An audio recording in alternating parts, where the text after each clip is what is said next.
Assalamualaikum warahmatullahi wabarakatuh.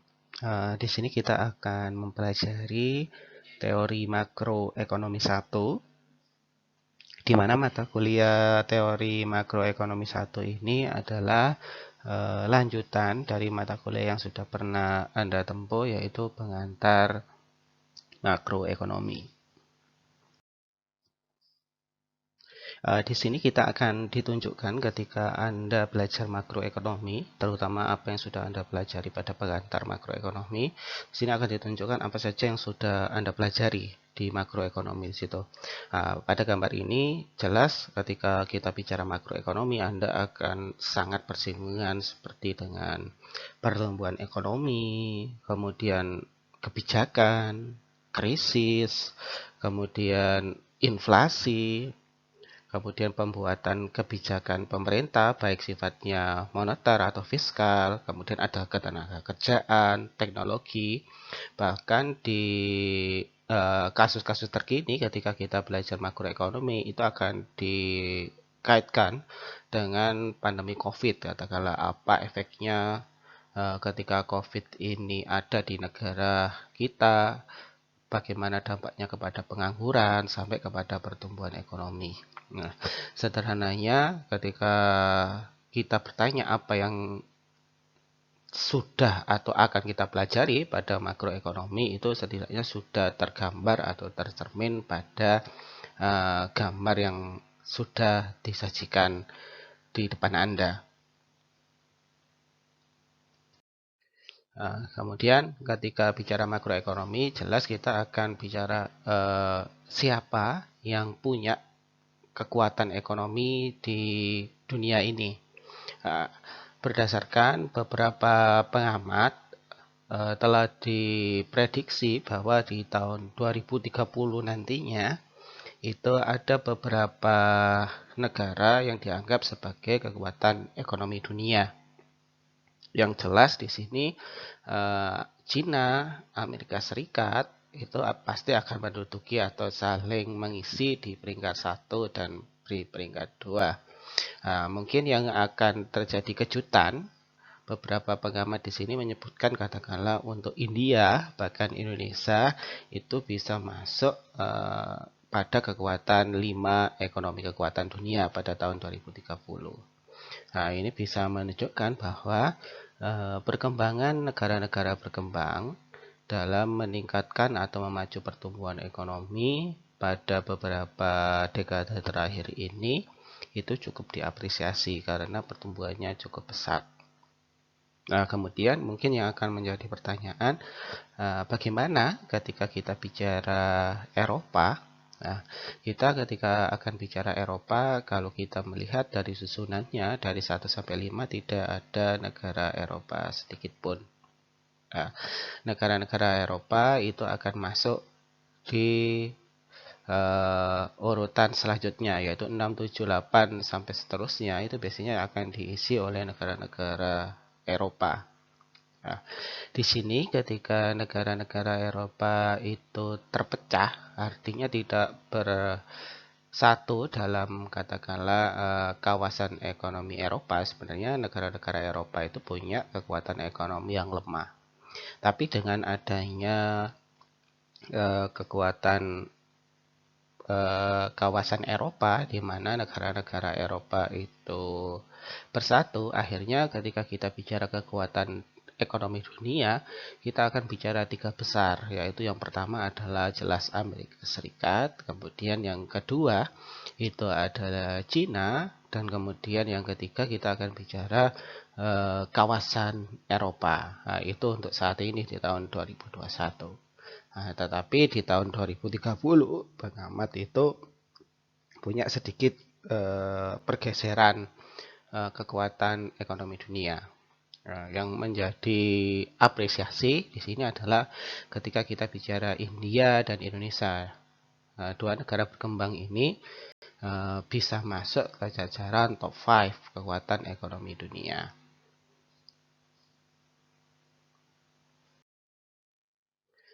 Kemudian ketika kita bicara makroekonomi juga tidak lepas dari apa yang namanya GDP.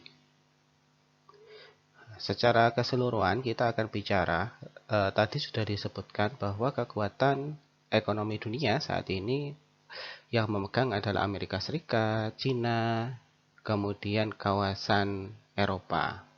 Nah, di sini kita akan melihat kenapa tadi dikatakan Cina, Indonesia, India mampu katakanlah berada di top 5, padahal sebelumnya adalah termasuk negara berkembang, dan kalau dibandingkan dengan negara-negara Eropa ataupun Amerika Serikat itu masih jauh.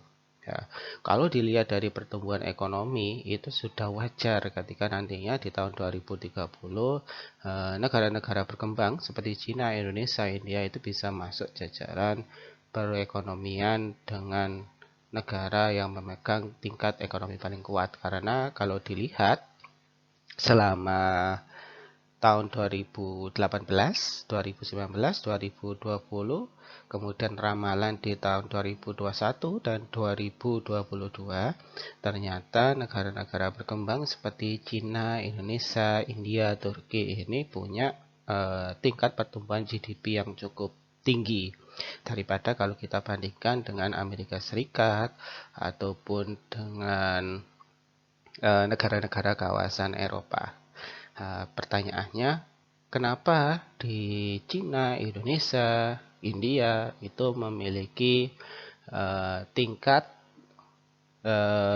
GDP yang cukup tinggi? Nah, tingkat GDP yang cukup tinggi ketika Anda belajar di pengantar makro itu salah satu yang bisa menyebabkan pertumbuhan GDP negara itu bisa melejit naik itu adalah dengan banyaknya output yang tercipta di negara yang bersangkutan.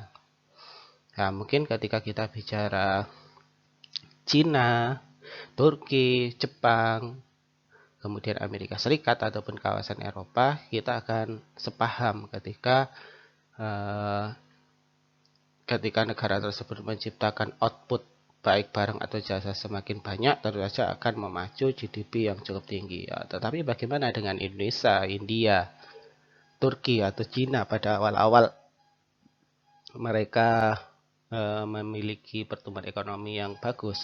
Nah, ternyata di Cina, Indonesia, India ataupun Turki untuk memacu outputnya jauh lebih besar atau banyak dan bisa punya lompatan yang cukup tinggi, negara-negara berkembang tersebut berusaha untuk melakukan kerjasama dengan perusahaan-perusahaan asing yang akhirnya perusahaan asing tersebut mau untuk memproduksi barang atau jasa di negara-negara seperti Cina, Indonesia, dan India.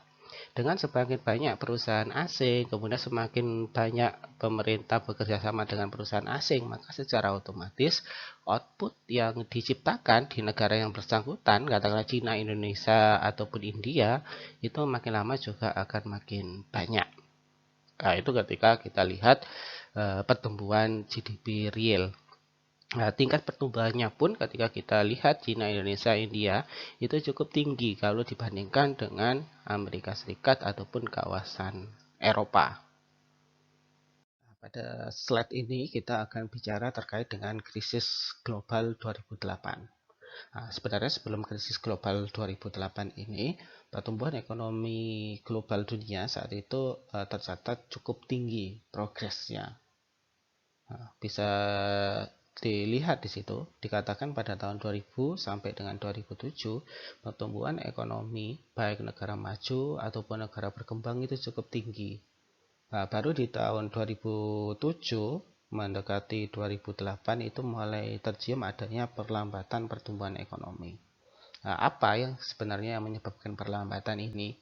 Nah, setelah ditelusur, ternyata yang menyebabkan perlambatan ini adalah apa yang terjadi di Amerika Serikat, yaitu pada tahun 2008, di mana Amerika Serikat itu mengucurkan yang namanya kredit perumahan, di mana ditujukan kepada warga masyarakat Amerika Serikat yang saat itu belum memiliki hunian. Awalnya harapannya adalah dengan adanya model-model aktivitas pemberian kredit perumahan di negara Amerika Serikat ini, harapannya adalah tingkat kesejahteraan masyarakat pada saat itu bisa meningkat karena masyarakat memperoleh hunian yang layak, katakanlah. Nah, akan tetapi ada sedikit permasalahan di sini. Permasalahannya adalah ternyata yang disasar pada saat itu adalah siapa yang diberikan kredit perumahan ini ternyata adalah mereka yang tidak memiliki perumahan. Kemudian mereka di mana penghasilan mereka itu ternyata orang-orang dalam golongan menengah ke bawah. Artinya mereka belum dewasa atau belum mature secara finansial. Akibatnya apa? Ketika memberikan kredit kepada orang katakanlah yang dia tidak memiliki pendapatan yang cukup untuk melakukan aktivitas pembayaran cicilan, maka secara otomatis pasti akan ada yang namanya kredit macet, di mana orang yang diberikan kredit perumahan itu tidak sanggup membayar cicilannya. Nah, pertanyaan di sini pasti akan muncul, kan kredit perumahannya diberikan di Amerika Serikat, kemudian yang melakukan kredit adalah warga Amerika Serikat sendiri. Nah, kenapa kok berdampak global? Nah, pertanyaan akan muncul seperti itu. Kenapa yang bermasalah di Amerika tetapi berdampak kepada dunia? Nah, ternyata setelah diusut, modal ataupun dana yang diperoleh untuk menciptakan hunian baru bagi masyarakat yang membutuhkan di Amerika Serikat itu tidak sepenuhnya dibiayai oleh lembaga perbankan domestik saja, tapi juga melibatkan para investor-investor asing, katakanlah dari negara-negara Eropa, negara-negara Asia, seperti itu. Nah, ketika terjadi risiko gagal bayar ataupun kredit macet, secara otomatis para investor yang berasal dari negara-negara Eropa ataupun Asia tentu saja akan mengalami kerugian, di mana mereka yang menyetorkan uang untuk berinvestasi sebelumnya akan berharap mendapatkan keuntungan. Akan tetapi ketika pihak yang bersangkutan tidak sanggup untuk membayar kredit, maka secara otomatis pihak investor pun akan gagal mendapatkan keuntungan yang seperti mereka inginkan. Nah, itu adalah awal mula kenapa kita mengatakan krisis perumahan yang terjadi di Amerika Serikat itu juga berdampak luas kepada negara-negara lain selain Amerika Serikat sendiri, katakanlah negara-negara Eropa ataupun negara Asia. Nah, dengan adanya krisis global di tahun 2008 itu, maka secara otomatis ketakutan masyarakat terhadap krisis itu akan parah dan paranoid tentunya, sehingga perilaku-perilaku masyarakat itu akan sedikit ditekan, terutama katakanlah ketika mereka sudah tahu adanya krisis, terutama warga negara Amerika Serikat, tentu saja mereka tidak akan melakukan katakanlah investasi dengan membabi buta, tapi mereka akan pilih-pilih investasinya. Ketika mereka mencoba untuk selektif melakukan investasi, tidak terlalu banyak melakukan investasi karena ketakutan akan krisis ataupun kredit macet seperti tadi, tentu saja investasinya akan turun. Konsumsi juga demikian. Untuk menjaga katakanlah agar keuangan di rumah tangganya masing-masing individu itu tetap settle, tetap bagus, tentu saja mereka akan menjaga pola konsumsinya, tidak akan melakukan aktivitas konsumsi yang berlebihan. Nah, dengan menurunnya tingkat investasi, menurunnya tingkat konsumsi, secara otomatis pertumbuhan ekonomi tentu saja akan semakin menurun. Nah, itu yang menyebabkan kenapa pertumbuhan ekonomi global itu turun, karena masyarakat tentu akan lebih selektif dengan adanya krisis ini. Kemudian ada alasan lain selain dari investasi, model investasi yang seperti itu tadi yang menyebabkan krisis Amerika berdampak global. Ternyata ada faktor-faktor lain yang menyebabkan kenapa di krisis Amerika Serikat itu berdampak global. Nah, di sini ada dua keterangan yang bisa menjelaskan. Yang pertama ketika dilihat dari aspek perdagangan. Nah, ketika Amerika Serikat mengalami krisis, ketika dilihat dari aspek perdagangan, maka secara otomatis aktivitas ekspor impor Amerika Serikat pasti akan terganggu. Sudah barang tentu ketika negaranya krisis, baik aktivitas ekspor ataupun impor itu pasti akan sedikit dikurangi. Nah, ketika aktivitas itu mulai dikurangi, maka secara otomatis juga akan mengganggu aktivitas ekspor impor yang terkait dengan mitra dagangnya. Nah, katakanlah seperti ini. Ketika Amerika Serikat krisis, maka biasanya yang Amerika Serikat itu katakanlah mengekspor barang-barang tekstil dari Indonesia. Maka dengan adanya krisis itu pasti Amerika Serikat akan mengurangi ekspor barang-barang tekstil dari Indonesia, katakanlah kain. Nah, sehingga pasokan itu juga akan berdampak kepada Indonesia. Kenapa? Karena Indonesia pasti akan mengalami penurunan devisa. Kenapa kok mengalami penurunan devisa? Ya karena yang semula bisa melakukan ekspor cukup banyak kepada Amerika Serikat dengan mengekspor kain, tapi karena Amerika Serikat mengalami katakanlah krisis, maka Indonesia mungkin akan mengurangi volume ekspornya karena Amerika tentu saja tidak akan mengimpor banyak kain dari Indonesia karena terjadi masalah krisis. Nah, itu adalah salah satu contoh ketika dilihat dari sudut pandang perdagangan. Dari keuangan juga sudah jelas. Ketika Amerika Serikat mengalami krisis keuangan, maka secara otomatis apa yang paling dibutuhkan saat itu ketika mengalami krisis keuangan yang dibutuhkan adalah suntikan modal. Bagaimana caranya bisa mengatasi kredit macet perumahan tadi. Nah, bagaimana caranya? Maka biasanya kalau dilihat dari sektor keuangan, Amerika Serikat akan berusaha menarik investor-investor yang sebelumnya menanamkan investornya ke luar negeri. Mereka berusaha untuk menarik kembali ke dalam negeri. Tujuannya apa? Tujuannya adalah bagaimana caranya kebutuhan dana di dalam negeri terkait dengan krisis tadi bisa tertangani dulu. Nah, akibatnya apa? Ketika katakanlah orang yang cukup berpengaruh di Amerika Serikat yang semula menanamkan modalnya cukup besar katakanlah di Indonesia, kemudian dengan adanya krisis mereka menarik dalam jumlah besar uangnya di Indonesia untuk digunakan di Amerika Serikat dalam menangani krisis, maka secara otomatis beberapa proyek yang ada di Indonesia juga akan tersendat. Ya.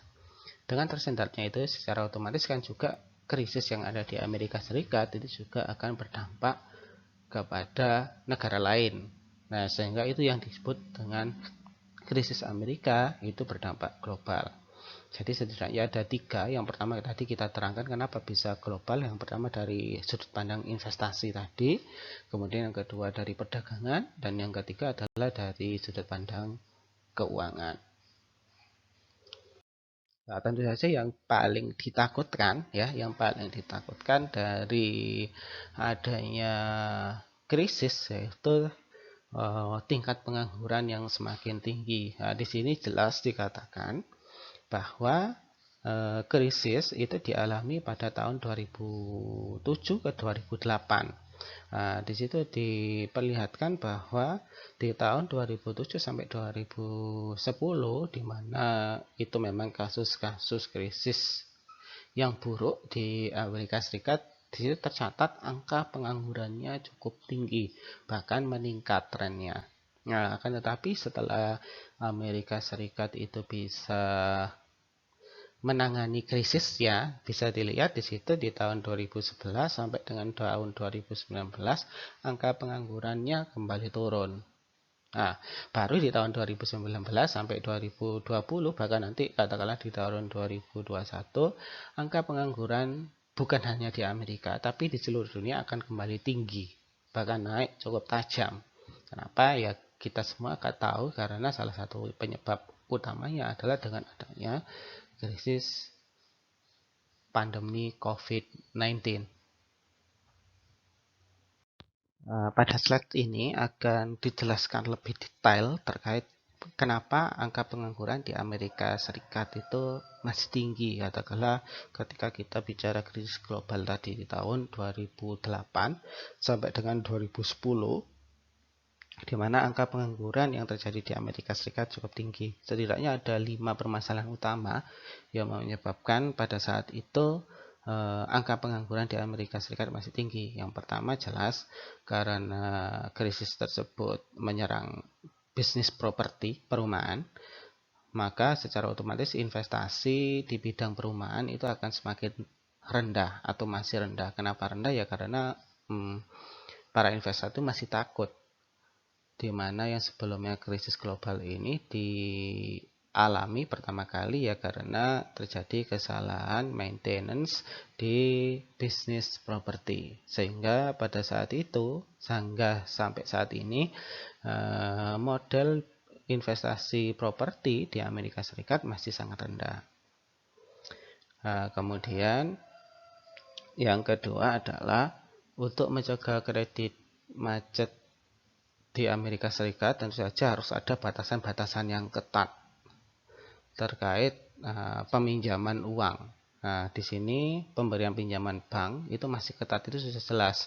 Kenapa pemberian pinjaman masih ketat, masih rigid, banyak aturan dan segala macamnya? Itu karena untuk menghindari adanya kesalahan kredit macet yang sebelumnya pernah terjadi.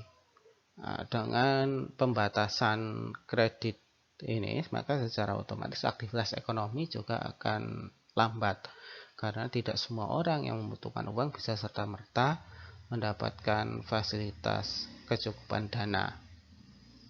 Harga perumahan yang ketiga itu adalah harga perumahan itu masih turun di Amerika Serikat, jelas karena dianggap bisnis properti sudah tidak menggiurkan lagi karena penyumbang krisis, maka secara otomatis harga perumahan juga pasti akan turun.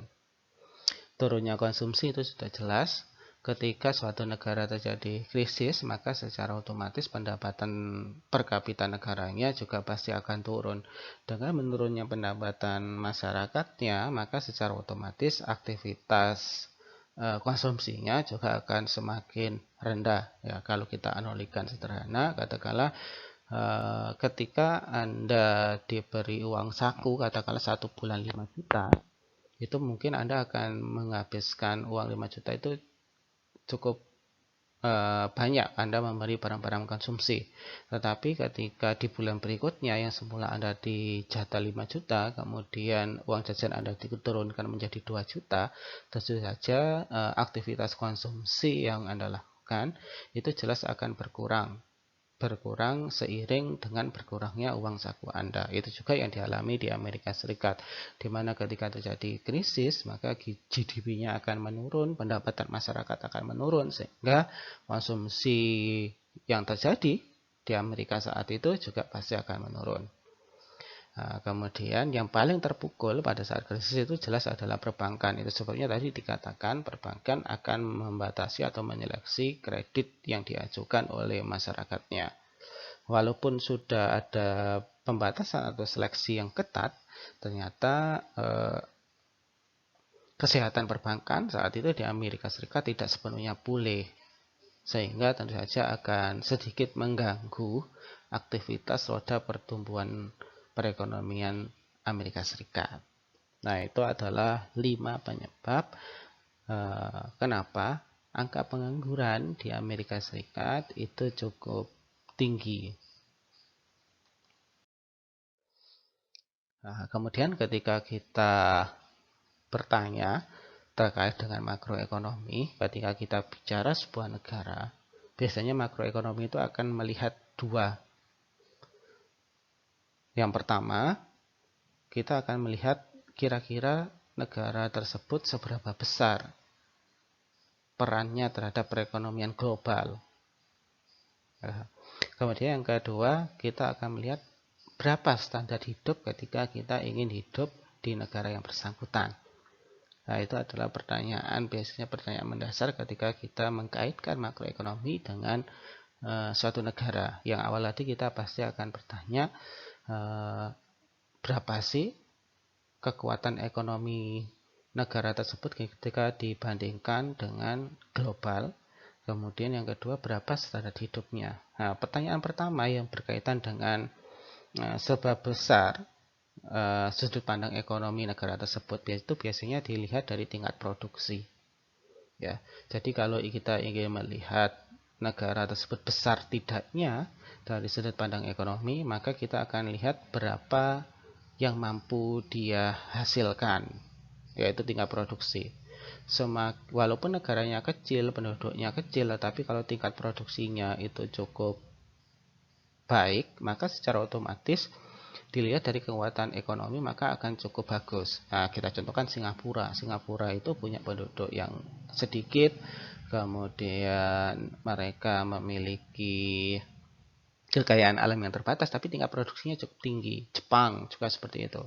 Nah, ketika negara tersebut bisa memaksimalkan tingkat produksinya, maka bisa dikatakan negara tersebut cukup berperan dalam ekonomi global. Nah, pertanyaan yang kedua itu akan bertanya terkait standar hidup. Nah, bagaimana cara melihat standar hidup suatu bangsa?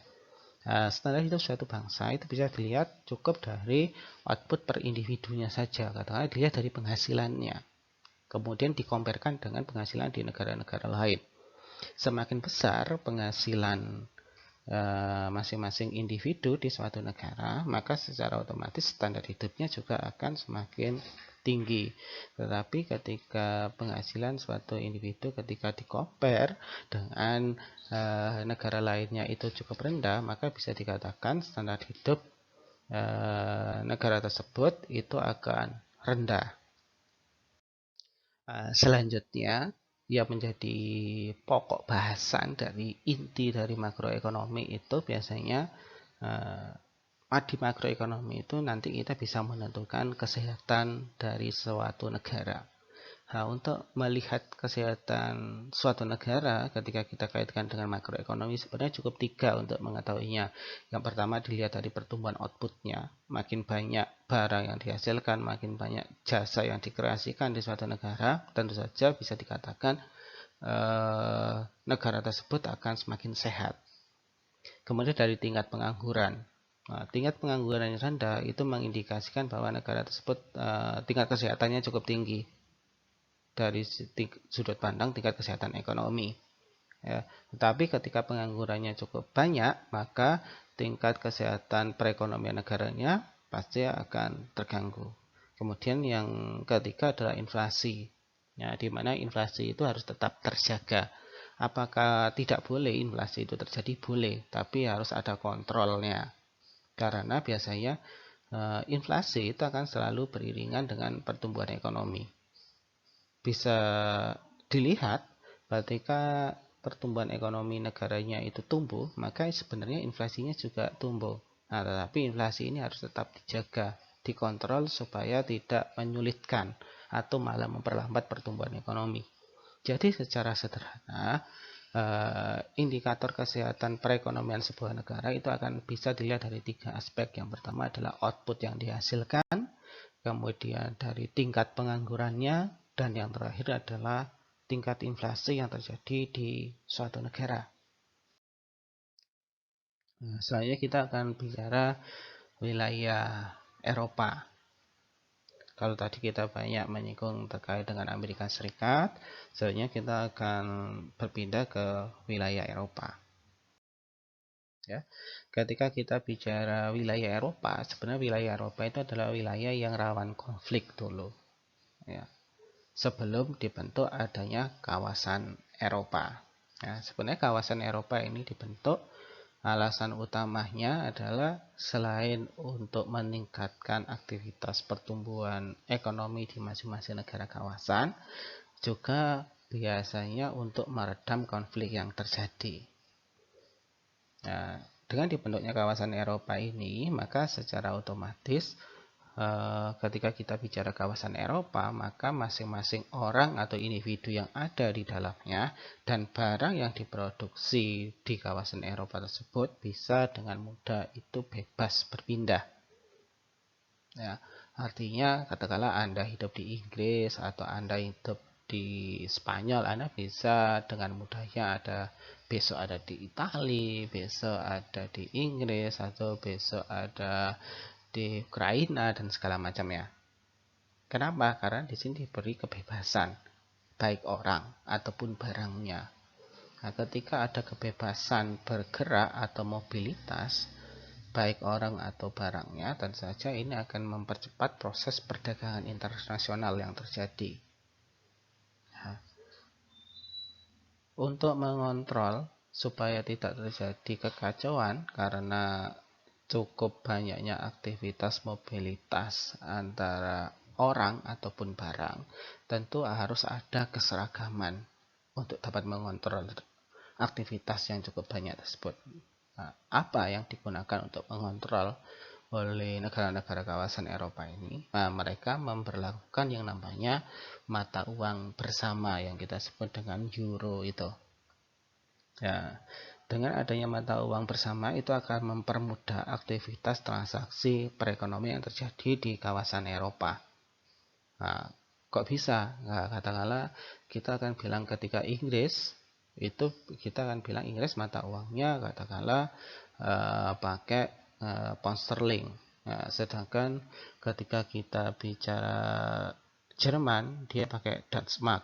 Nah, ketika ingin melakukan aktivitas perdagangan, tak ekspor impor, membeli barang atau jasa, tentu biasanya ada kendala di mana mata uangnya tidak seragam.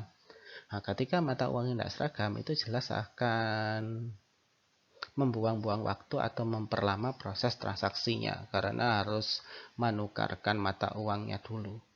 Untuk memotong rantai itu, maka negara-negara Eropa membuat peraturan di mana ada mata uang yang bisa digunakan bersama, yaitu euro.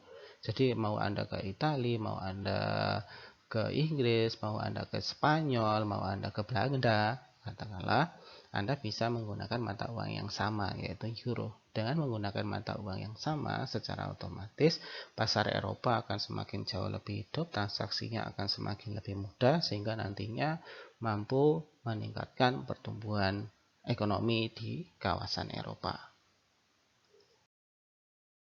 Ya, tentu saja kalau tadi di Amerika kita disuguhkan masalah Amerika Serikat itu adalah dengan adanya krisis perumahan 2008 tadi. Nah, sedangkan di Eropa dia mempunyai dua masalah utama. Masalah yang pertama adalah pengangguran di Eropa itu ternyata cukup tinggi. Kemudian masalah yang kedua, ternyata menggunakan mata uang yang sama itu tidak serta-merta mempermudah aktivitas perdagangan. Tapi ada kalanya dengan menggunakan mata uang yang sama, itu masih dianggap kurang begitu efisien.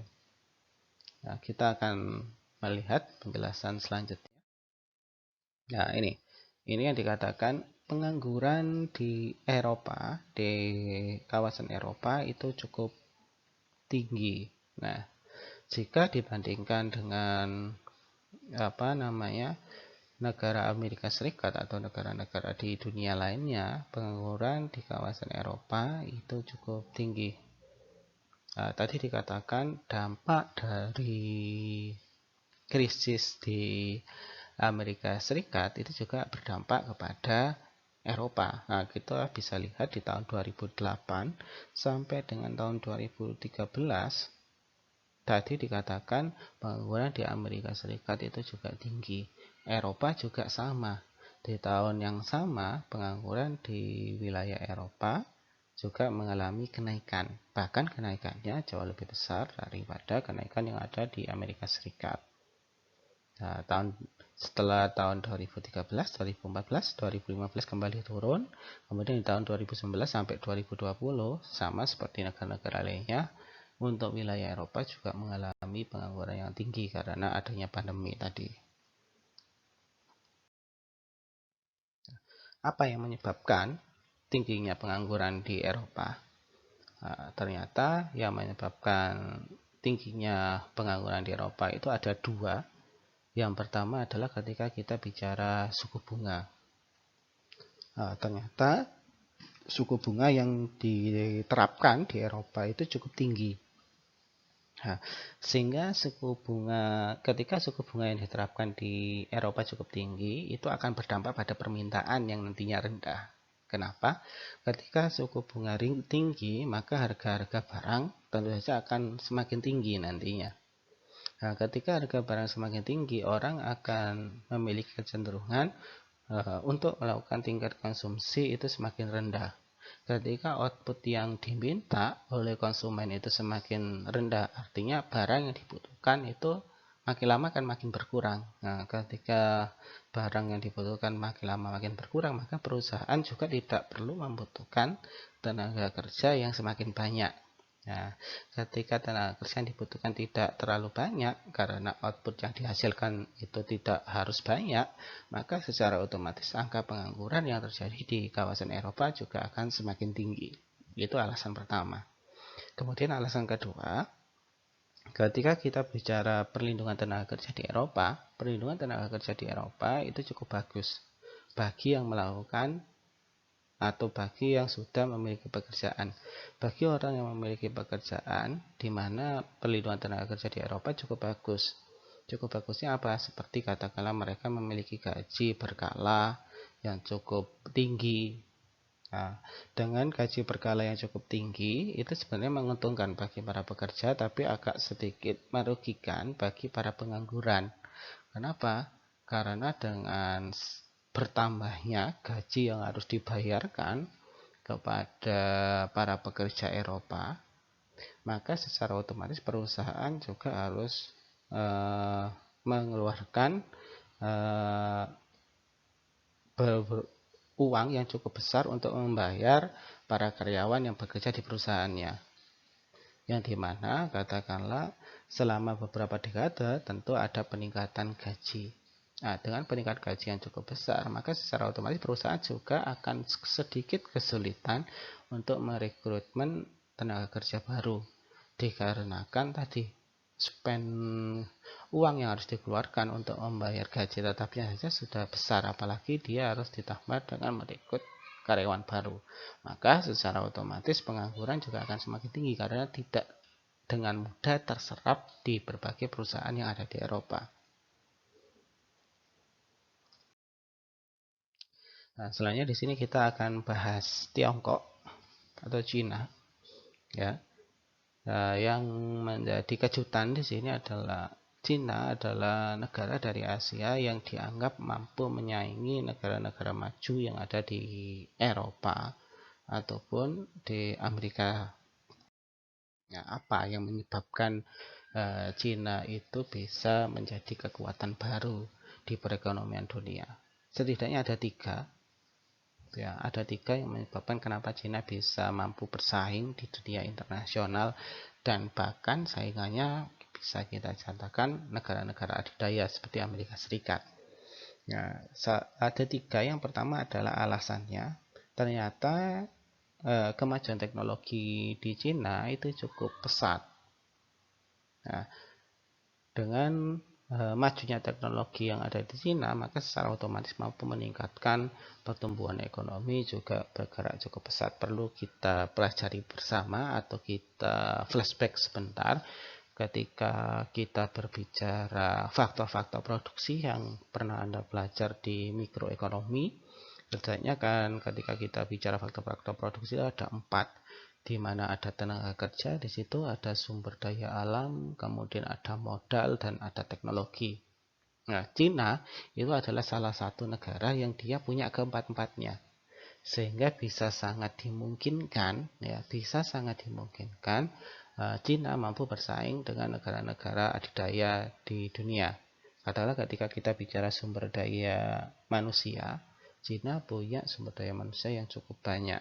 Bahkan penduduk Cina bisa dikatakan adalah negara yang mempunyai tingkat penduduk paling besar. Kemudian ketika kita bicara modal, ya, ketika kita bicara modal, Cina merupakan negara yang memiliki modal yang cukup banyak. Kemudian sumber daya alam sudah jelas, sumber daya alam di Cina juga cukup melimpah. Ditambah dengan Cina bisa memiliki teknologi yang cukup untuk mendorong aktivitas pertumbuhan ekonominya. Nah, bagaimana cara Cina untuk memberikan treatment agar teknologi ini bisa masuk dan bisa mendorong pertumbuhan ekonomi di Cina? Katakanlah karena sebelumnya Cina itu tidak masuk di kategori negara maju. Cina masuk di tataran negara berkembang, tapi kenapa sekarang bisa menjadi negara maju dan bisa menjadi negara adidaya? Nah, salah satunya adalah ketika mereka bicara teknologi. Walaupun mereka tidak memiliki teknologi yang sebelumnya tidak memiliki teknologi yang cukup maju, maka di Cina itu berusaha untuk menarik atau mempersilahkan masuk para investor asing untuk membuka perusahaannya di negara Cina. Nah, dengan demikian maka secara otomatis transfer teknologi bisa terjadi secara tidak langsung. Nah, selain mempersilahkan perusahaan asing itu untuk masuk dan mendirikan perusahaan di Cina, Cina juga mengadakan kerjasama. Jadi ada dua cara untuk menarik teknologi bagi negara Cina. Yang pertama memang mempersilahkan masuk perusahaan-perusahaan asing itu. Kemudian yang kedua adalah Cina berusaha mengadakan kerjasama dengan perusahaan-perusahaan asing untuk mendirikan perusahaan di negara Cina. Nah, harapannya adalah dengan berdirinya banyak perusahaan asing, itu Cina bisa mentransfer teknologi yang ada di perusahaan asing tersebut. Kemudian alasan yang kedua, sudah diketahui bersama bahwa Cina itu awalnya adalah negara komunis, di mana perencanaannya adalah terpusat, tergantung dari pemerintahannya. Nah, tetapi di beberapa dekade terakhir ini ternyata Cina mengalami transisi, di mana yang sebelumnya terpusat, sangat-sangat komunis, itu dirubah menjadi ekonomi pasar. Artinya dibiarkan agak sedikit mendekati liberal. Nah, ternyata masa transisi seperti ini cukup berhasil dan sukses. Nah, salah satu contohnya adalah kita bisa melihat di setiap negara manapun pasti biasanya ada terselip orang Cina di situ. Kemudian dilihat dari yang pertama tadi dilihat dari orangnya. Orang Cina menyebar ke seluruh belahan dunia. Kemudian yang kedua adalah barang-barang Cina itu bisa masuk di berbagai negara manapun. Katakan di Indonesia sendiri kita akan banyak menemukan produk-produk made in China, di mana biasanya kenapa bisa masuk ya karena tadi harganya cukup murah sehingga konsumen itu akan lebih tertarik untuk membelinya karena harganya terjangkau. Nah, model-model transisi yang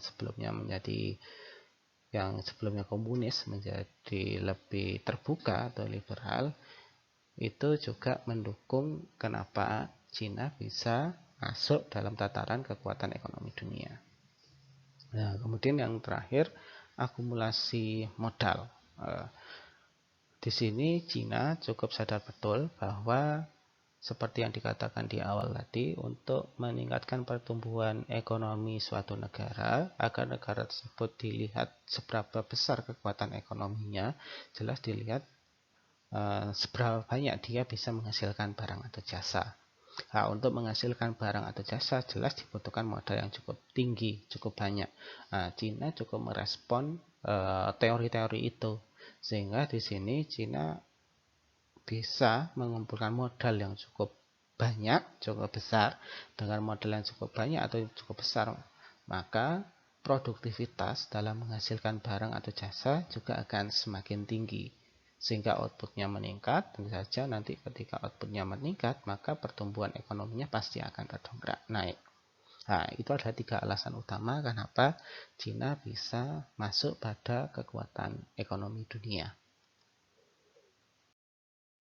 Nah, kemudian kita akan bahas apa itu GDP dan GNP. Nah, sebenarnya ini hanya pembahasan ulangan terkait apa yang sudah pernah Anda pelajari sebelumnya. GDP dan GNP. Di sini kita akan melihat beberapa GDP dari masing-masing benua. Di sini yang perlu kita perhatikan di tahun 2020 yang bertepatan dengan pandemi COVID-19 ini, sebagian besar GDP di berbagai macam benua itu mengalami penurunan defisit, bahkan sampai minus.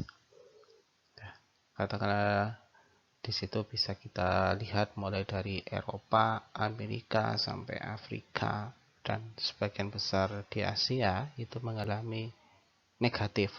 Nah, tetapi yang cukup menjadi gambaran dari 6 benua ini ternyata di Asia Tenggara, yaitu di East Asia and Pacific, ternyata walaupun terjadi penurunan, ternyata GDP-nya tidak sampai negatif, bahkan masih tetap tumbuh walaupun sangat lambat, yaitu adalah 0,5%. Jadi dapat disimpulkan kekuatan di GDP di masing-masing benua di sini dapat kita lihat memang di awalnya negara-negara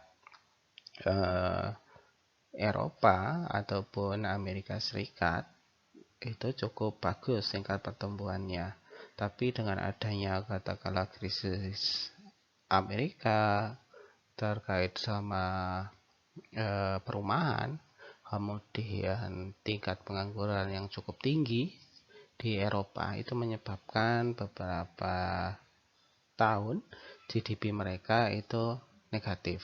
Nah, tetapi kalau kita lihat di sini Asia Tenggara yang di dalamnya masuk Indonesia, Singapura, Malaysia, Thailand, Vietnam, itu dilihat tingkat perekonomiannya tidak ada sedikit pun yang negatif. Nah, untuk lebih jelasnya kita akan bahas nantinya di bab yang khusus untuk membahas GDP. Nah, sekarang kita akan kembali tadi di slide sebelumnya ada pembahasan terkait GDP dengan GNP. Apakah sama, apakah beda? Nah, ketika ditanya, tentu saja GDP dan GNP itu beda. Nah, bedanya ada di mana? Ya, di sini kita akan membahas GDP terlebih dahulu. Ketika kita bicara GDP itu kita akan bicara adalah biasanya menghitung atau menjumlahkan produk baik barang atau jasa yang dihasilkan ya oleh suatu negara dalam periode 1 tahun. Nah, persamaan GDP dan GNP adalah sama-sama menghitung jumlah barang atau jasa yang dihasilkan suatu bangsa dalam 1 tahun. Nah, perbedaannya ada di mana? Perbedaannya ada di poin yang kedua. Nah, kalau GDP ya, barang atau jasa yang dihitung itu adalah biasanya dihasilkan oleh perusahaan ataupun orang asing ataupun perusahaan asing yang beroperasi di negara yang bersangkutan. Itu GDP. Nah, jadi ketika kita bicara GDP, bagaimana cara menghitung GDP? Katakanlah kita ingin menghitung GDP Indonesia. Maka bagaimana caranya? Maka kita akan menjumlahkan total barang atau jasa yang dihasilkan di Indonesia, baik itu diproduksi oleh orang domestik ataupun perusahaan domestik, ataupun diproduksi oleh orang asing ataupun perusahaan asing. Selama mereka ada di Indonesia, maka akan terhitung sebagai GDP Indonesia. Nah, itu adalah GDP. Nah, kemudian kalau GNP seperti apa? GNP sama seperti yang kita jelaskan di awal, di mana GNP itu juga sama menghitung seluruh produk baik barang atau jasa yang dihasilkan di suatu negara pada tahun tertentu dalam 1 tahun. Nah, bedanya adalah dengan GDP. Kalau GNP itu adalah di sini dikatakan hasil produksi barang dan jasa yang dihasilkan oleh warga negara yang berada di luar negeri tetapi tidak termasuk hasil produksi perusahaan asing yang beroperasi di wilayah tersebut. Jadi ketika kita bicara GNP, bagaimana cara menghitungnya? GNP itu adalah dihitung produksi yang dihasilkan khusus yang memang warga negara atau perusahaan milik negara yang bersangkutan. Katakanlah kita ingin menghitung GNP Indonesia, maka cara menghitungnya adalah kita akan berusaha menjumlahkan barang atau jasa yang diproduksi oleh orang yang memang asli Indonesia dan perusahaan yang memang asli milik orang Indonesia, baik itu perusahaannya ada di Indonesia ataupun perusahaannya ataupun orangnya berada di luar negeri. Nah, itu adalah cara penghitungan GNP. Nah, sedangkan ketika kita membicarakan GDP, GDP itu setidaknya pengertiannya secara umum itu bisa bermacam-macam. Tapi secara tidak langsung, tadi secara global kita akan bilang GDP itu adalah menghitung seluruh barang atau jasa yang dihasilkan di suatu negara pada satu tahun tertentu. Nah, di sini ada beberapa penjelasan GDP dari sudut pandang yang berbeda. Nah, di sini dikatakan GDP adalah nilai barang dan jasa yang dihasilkan ekonomi pada satu tahun tertentu. Itu tadi yang sudah kita bahas di awal. Selain itu, GDP adalah nilai tambah dalam ekonomi dalam periode tertentu. Ya, jadi GDP selain di pengertian di awal tadi menghitung barang atau jasa yang dihasilkan, GDP juga bisa diartikan sebagai nilai tambah ekonomi selama periode tertentu. Kemudian yang ketiga, GDP adalah jumlah pendapatan dalam ekonomi selama periode tertentu. Jadi GDP itu bisa juga cara menghitungnya adalah dilihat dari pendapatan dari masing-masing pelaku ekonomi. Nah, katakanlah pendapatan per kapitanya masyarakat berapa, itu bisa dikategorikan sebagai cara penghitungan GDP.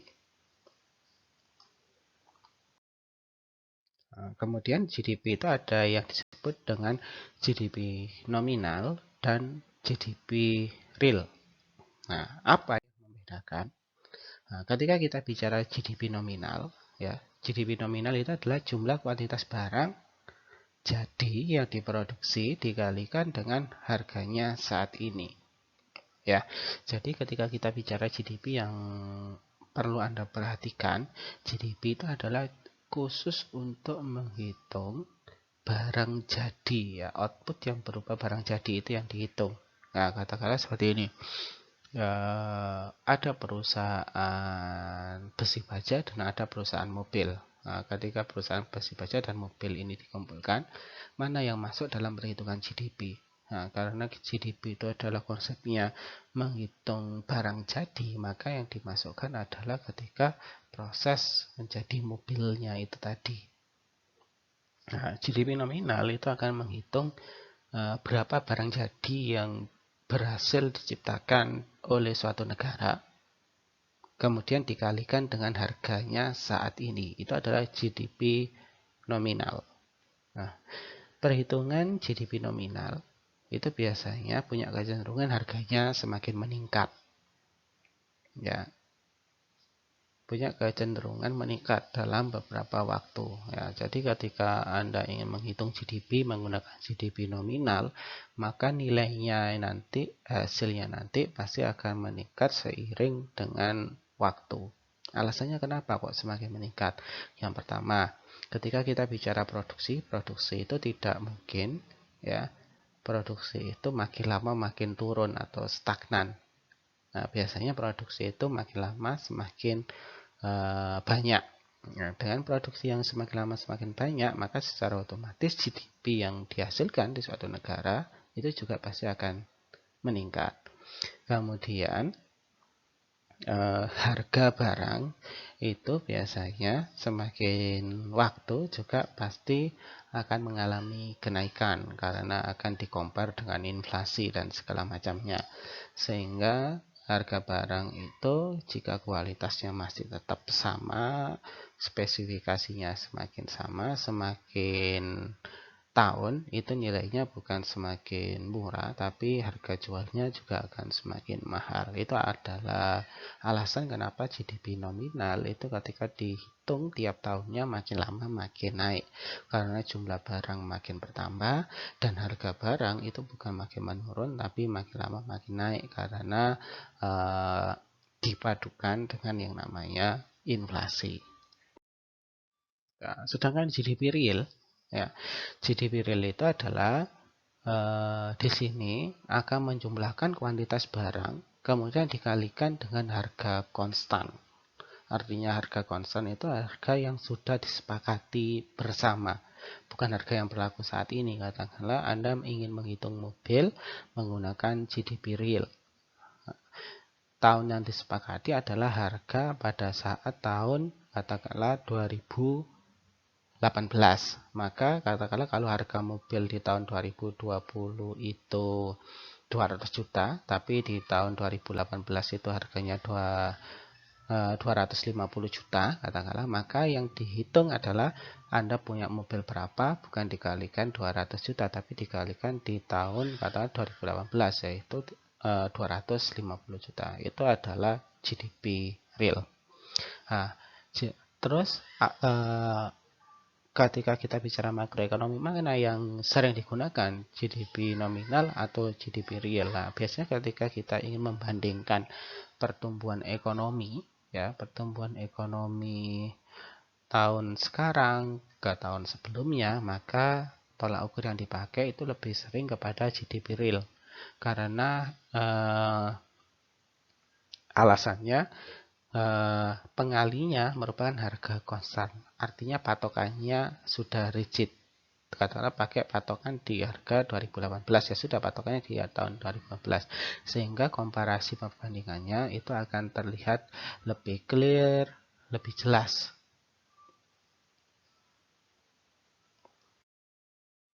Selanjutnya kita akan bicara pengangguran, ya. Apa itu pengangguran? Saya rasa tidak perlu dijelaskan lebih rinci karena sebelumnya Anda sudah mendapatkan. Di sini saya akan memperlihatkan gambaran pengangguran di tataran global, ya.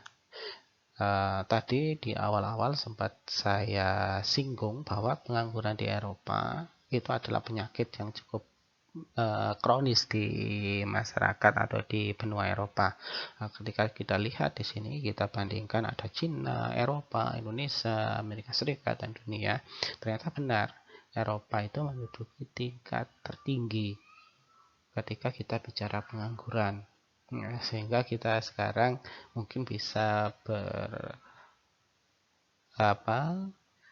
berbesar hati yang kita pernah bilang Indonesia memiliki tingkat pengangguran yang cukup tinggi, tetapi ketika kita mencoba melihat dalam skup yang jauh lebih besar dari skup kacamata ekonomi makroekonomi, ternyata yang paling tinggi di dunia itu adalah pengangguran yang terjadi di wilayah-wilayah Eropa. Sedangkan Indonesia sendiri bisa dikatakan Indonesia itu tataran penganggurannya masih jauh lebih baik ketika dibandingkan di Cina bahkan dunia. Nah, katakanlah tataran pengangguran tertinggi kalau kita lihat dari gambar di sini, tertinggi itu adalah Eropa, kemudian urutan kedua itu adalah dilihat dari sudut pandang dunia secara keseluruhan, setiap negara di average, kemudian Cina, kemudian baru turun ke Amerika Serikat dan Indonesia.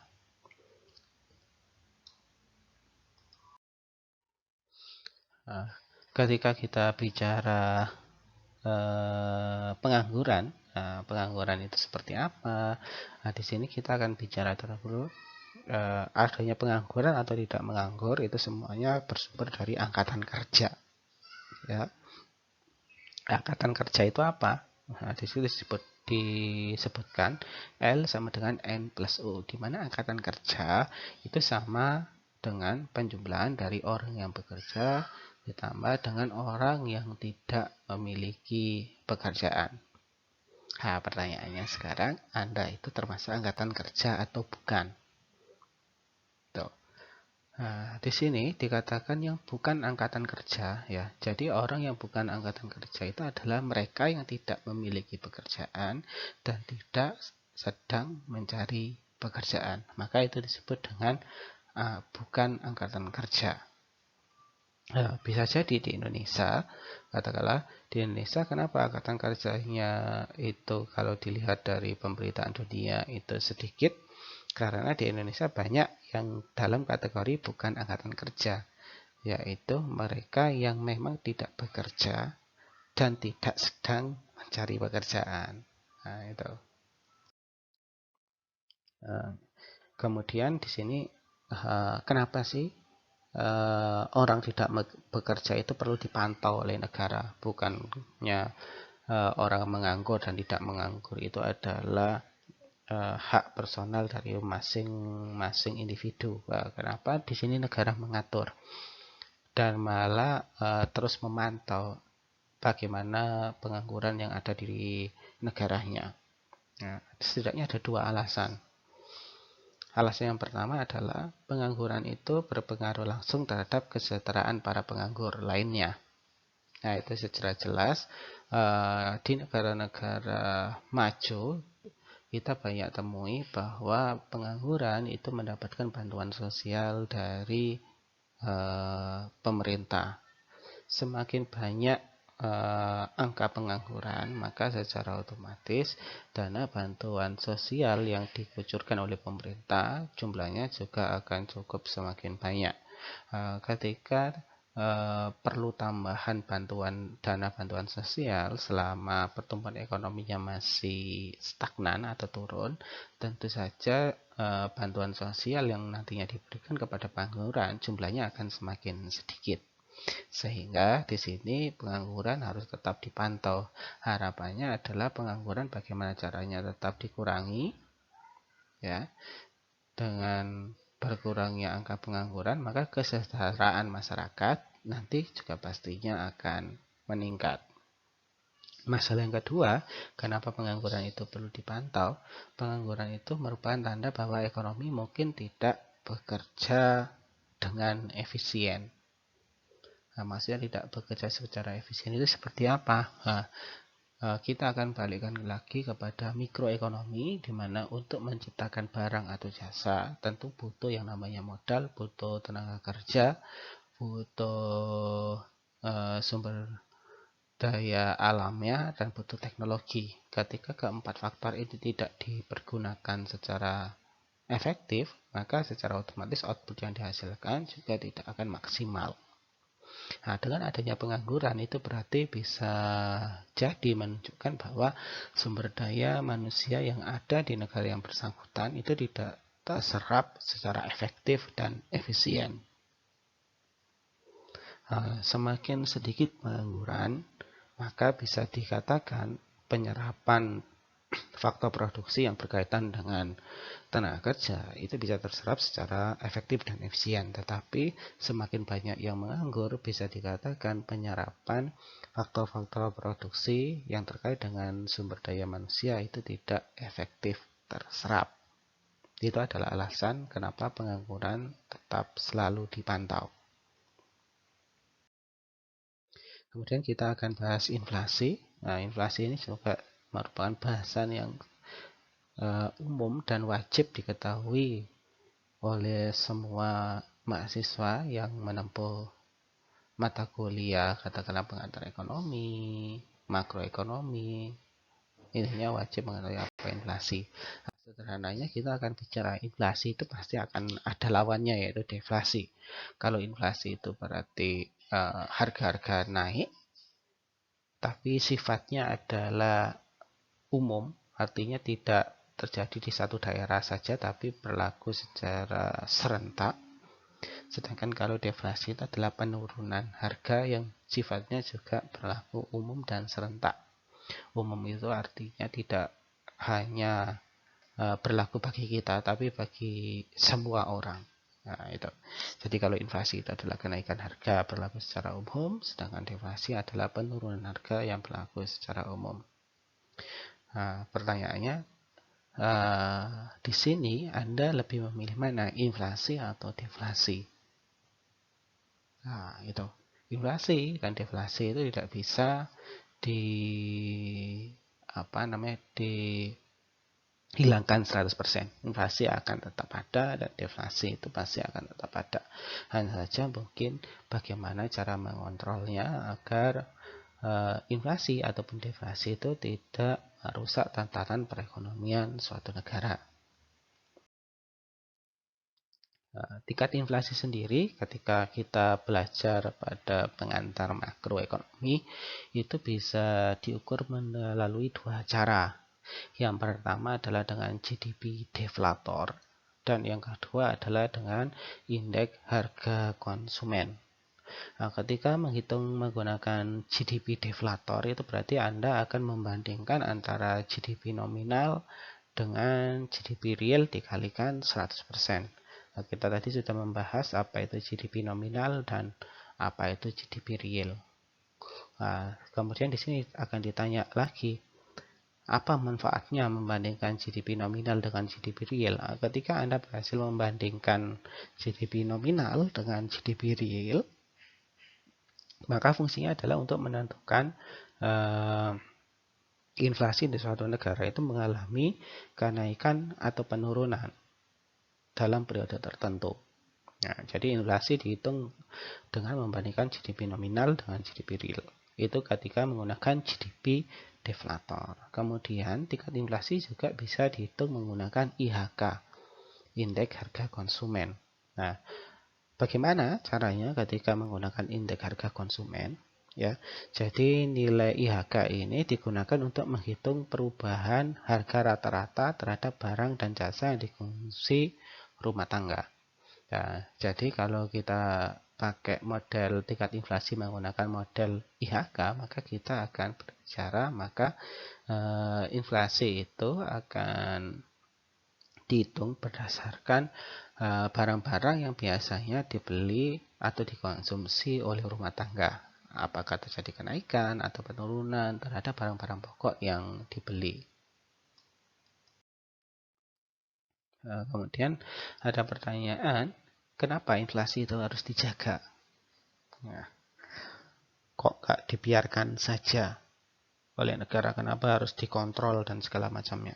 Nah, pernyataan ini kenapa harus dijaga? Yang pertama adalah ternyata dengan adanya inflasi, katakanlah kenaikan harga secara umum, itu ternyata tidak diikuti oleh faktor-faktor lainnya yang juga naik. Katakanlah kita contohkan besok di Indonesia akan terjadi inflasi di mana harga BBM naik 50%. Nah, tidak dengan artian juga besok itu semua yang mencakup terkait dengan BBM juga pasti akan naik 50% juga. Tidak seperti itu. Nah, sehingga hal-hal yang demikian di mana ketika ada barang satu naik sedangkan barang lainnya tidak mengikuti dengan cepat, nah itu yang harus diatur oleh pemerintah. Katakanlah sederhananya seperti ini, katakanlah ketika Anda anak kos ya, ketika biaya makan Anda itu naik, biaya bensin itu naik, biaya internet Anda itu naik, maka tidak secara otomatis direspon dengan kenaikan uang jajan Anda. Kemudian sebaliknya, ketika katakanlah biaya makan Anda itu mulai turun, biaya kos Anda itu mulai turun, paket internet Anda itu mulai turun, biayanya juga tidak secara otomatis ada penurunan uang bulanan Anda. Nah, sehingga untuk menjaga lag itu, yang dimana ketika ada kenaikan tidak secara serta-merta diikuti oleh kenaikan harga barang lain, maka pemerintah perlu untuk masuk di situ. Nah, kemudian inflasi itu juga biasanya cenderung mengakibatkan distorsi. Nah, inflasi itu menyebabkan salah satunya adalah ketidakpastian. Dengan adanya inflasi, biasanya orang untuk melakukan investasi, orang untuk melakukan pembelian rumah, pembelian barang mahal, ataupun barang-barang lainnya, itu biasanya ada pemikiran ulang karena ada ketidakpastian. Mereka bisa saja membeli barang dengan harga yang mahal, tapi dengan adanya inflasi yang cukup tinggi di negara Indonesia, katakanlah mungkin ingin dijual 1 tahun 2 tahun kemudian harganya tidak semahal waktu mereka beli. Nah, itu yang menyebabkan distorsi nantinya. Nah, sehingga inflasi ini harus tetap terjaga. Nah, kemudian ada yang namanya hukum Okum dan kurva Philip. Nah, kurva Philip ini sebenarnya sudah ada di penjelasan mikroekonomi. Nah, kita akan mengulang sebentar ya. Jadi ketika kita bicara pengangguran dan inflasi, itu ada dua hukum yang mendukung teori antara pengangguran dan tingkat inflasi, di mana pengangguran dan inflasi itu berbanding terbalik. Itu dijelaskan di hukum Okum dan kurva Philip. Di sini dikatakan ya, ketika pertumbuhan output itu tinggi, maka secara otomatis pengangguran itu pasti akan berkurang. Mengapa hal itu bisa terjadi? Nah, paparan sederhananya, ketika pertumbuhan output tinggi, itu bisa kita artikan bahwa barang dan jasa yang diproduksi di suatu negara itu akan mengalami kenaikan. Kenaikan produksi barang dan jasa itu jelas otomatis, katakanlah ketika perusahaan memproduksi 5, karena ada kenaikan pertumbuhan output, bisa jadi besok dia tidak akan memproduksi 5, dia akan memproduksi 10, 20, 30, yang jelas lebih dari 5. Ketika mereka menambah jumlah produksi, maka secara otomatis mereka juga menambah faktor-faktor produksi. Salah satunya adalah tenaga kerja.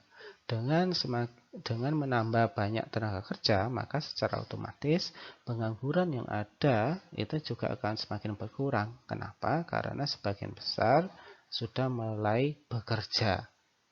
Nah, itu yang dikatakan hukum Okum dan Philip, sehingga ketika output di suatu negara itu meningkat, maka secara otomatis baik dalam jangka panjang ataupun dalam jangka pendek, pengangguran di suatu negara tersebut juga akan semakin berkurang.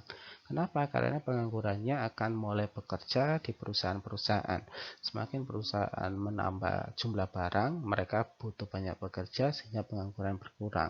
Nah, sebaliknya ketika pertumbuhan outputnya itu dikurangi, katakanlah seperti pandemi sekarang, di mana masing-masing perusahaan akan berusaha mengurangi jumlah outputnya karena permintaannya rendah. Nah, ketika pertumbuhan output itu berkurang, maka secara otomatis pengangguran akan semakin tinggi. Kenapa? Karena perusahaan tidak perlu banyak tenaga kerja. Mereka akan mem-PHK beberapa tenaga kerja yang dianggap katakanlah kita tidak butuh dulu. Nah, sehingga dengan pertumbuhan output yang rendah, penganggurannya juga akan semakin tinggi. Berikut adalah tadi kita sudah jelaskan terkait apa sih makroekonomi itu. Terima kasih. Demikian penjelasan dari saya. Wassalamualaikum warahmatullahi wabarakatuh.